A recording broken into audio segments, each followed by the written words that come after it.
یہ بتائیں کہ یونائٹڈ اسٹیٹس اور ایران کے درمیان ہم میڈیٹر بنے، لیکن پھر بھی سیز فائر اس طریقے سے نہیں ہو سکی، اس کی وائلیشنز بھی اب بھی ہو رہی ہیں۔ عرب کنٹریز کو نہیں سمجھ آ رہی کیا ہو رہا ہے،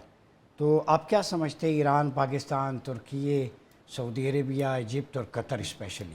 یہ بارش کا پہلا خطرہ بن جائیں تو انڈیا اور اسرائیل اور باقی جتنی بھی طاقتیں ہیں ان کے مقابل کھڑے ہو سکتے ہیں؟ جی بہت شکریہ سب سے پہلے پروگرام میں شامل کرنے کا۔ دیکھیں میرے خیال میں جو سب سے بڑی اس وقت غیر یقینی کی صورتحال اب جو نظر آ رہی ہے، اس کا آغاز جو ہے وہ اس مفاہمتی یادداشت جو کہ آج سے ٹھیک ایک ماہ قبل ہوئی تھی۔ یہ 17 جون کی بات ہے جب یہ سوئٹزرلینڈ میں مفاہمتی یادداشت سائن ہوئی تھی، اور اس کے بعد 30 دن کے اندر اندر اس چیز کا طے شدہ تھا ایک ٹائم فریم کہ اس میں جو مین اس وقت ہمارے 2 ایشوز اس وقت چل رہے ہیں، جن میں ایک آپ کا اسٹریٹ آف ہرمز کا جہاز رانی وہاں رواں ہونے کا ہے ایک مسئلہ، جو کہ 30 دن کے اندر اندر مکمل طور پر ریسٹور ہو جانی تھی، اور دوسرا جو ہے وہ نیوکلیئر جوہری پروگرام جو ہے ایران کا، جس کے اوپر ایک بیس لائن کریٹ ہونی تھی، جس کے اوپر مزید بات چیت ہونی تھی، اور وہ ٹیکنیکل لیول ٹاکس کے زمرے میں آتی تھی۔ تو یہ آپ کی بات درست ہے کہ اس میں جو خلیجی ممالک ہیں اور اس جنگ کا جو ایک ظاہری نقشہ ہے، اس میں کچھ بڑے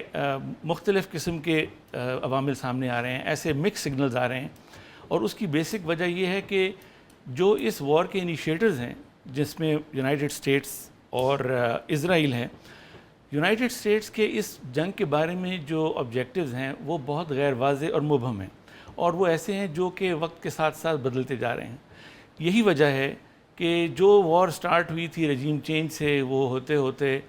آج صرف اور صرف اسٹریٹ آف ہرمز کو کھلوانے، جو کہ اس کا مرکزی نقطہ بن چکا ہے، اس پر آ کے منتج ہو چکی ہے،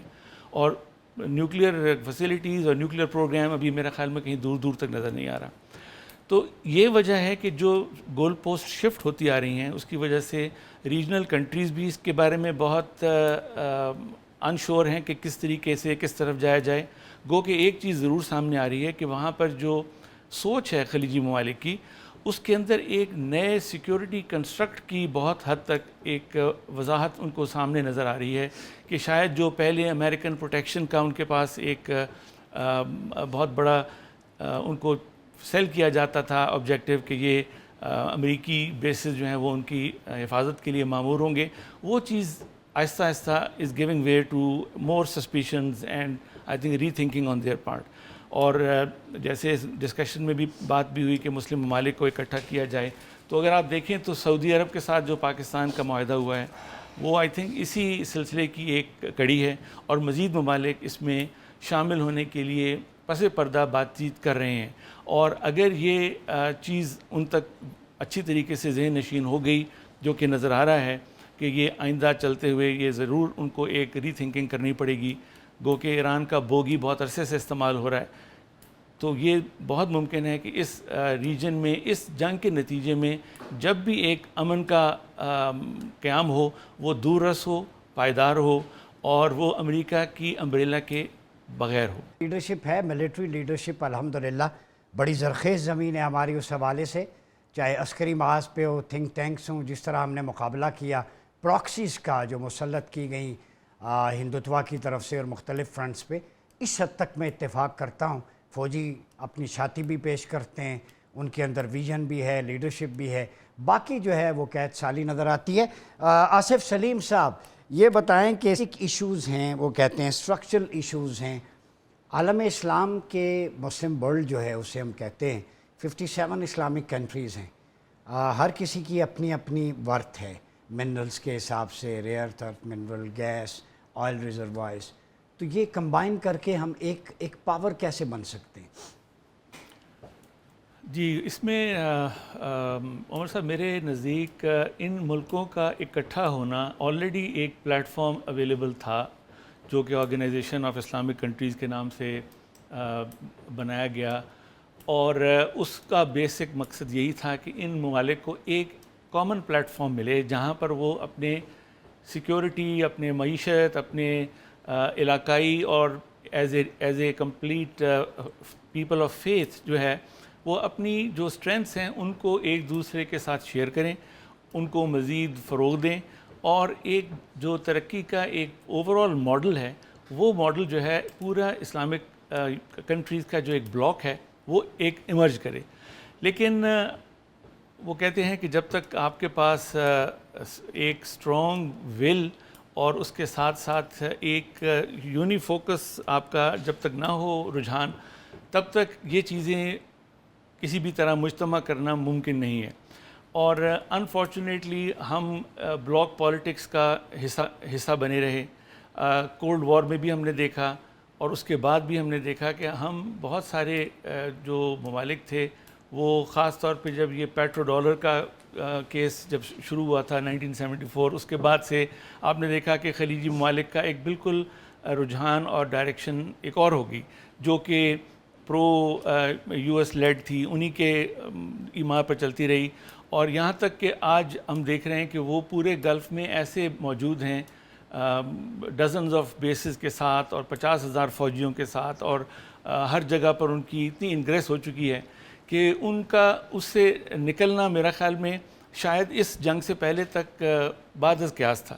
لیکن اب دیکھیں یہ ایک قدرتی طور پر ایک موقع ملا ہے، ایک ایسی اپرچونٹی ہمارے سامنے آئی ہے. اس کے اندر اگر ہم اب بھی دیکھیں، اس کا مطلب یہ نہیں ہے کہ میں جو کوئی سجیسٹ کر رہا ہوں کہ ہم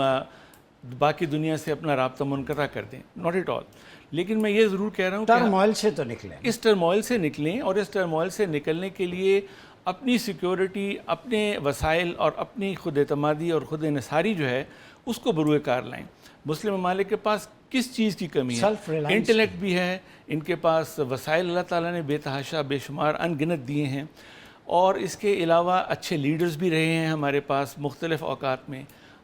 لیکن ہوا یہ ہے کہ وہ جو گورے کا ایک اصول تھا ڈیوائڈ اینڈ رول، وہ اس چیز کے اندر ہم اس قدر منقسم ہوئے کہ ہم آج تک اپنے آپ کو اکٹھا نہیں کر سکے. اور مے بی یہ جو گاڈ گیون ڈیوائن اپرچونٹی ہمیں ملی ہے اس جنگ سے نکلنے کی، اس خطے کو ایک آباد کرنے کی، اور اپنے وسائل کو اچھے اور مشترکہ استعمال کے لیے